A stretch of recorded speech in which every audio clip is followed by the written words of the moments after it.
இந்த வீட்டில் பாத்ரூமில் தான் வந்து வாஷிங் மிஷின் ப்ளேஸ் பண்ணுற மாதிரி இருந்துச்சு. ஸோ அங்கே ஃபிட் பண்ணியாச்சு. என்ன ப்ராப்ளம்னா ஃப்ளோர் வந்து ஈவனாக இல்லை. அதனால் வந்து வாஷிங் மிஷின் நிறையாவே ஷேக் ஆணுச்சு.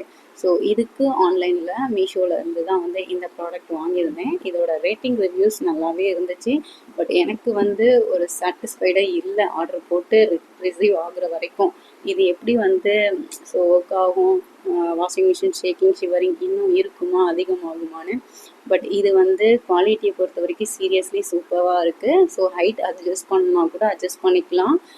பிளாஸ்டிக்காகவே இருந்தாலும் ஸோ அதோட குவாலிட்டி வந்து நல்லா திக்காக ஸ்ட்ராங்காகவே இருக்குது. ப்ராடக்ட் பிடிக்கல, செட் ஆகலைன்னா ஸோ ரிட்டன் பீரியடும் இருக்குது. ஸோ அதனால் தைரியமாக ஆர்டர் பண்ணிட்டேன்.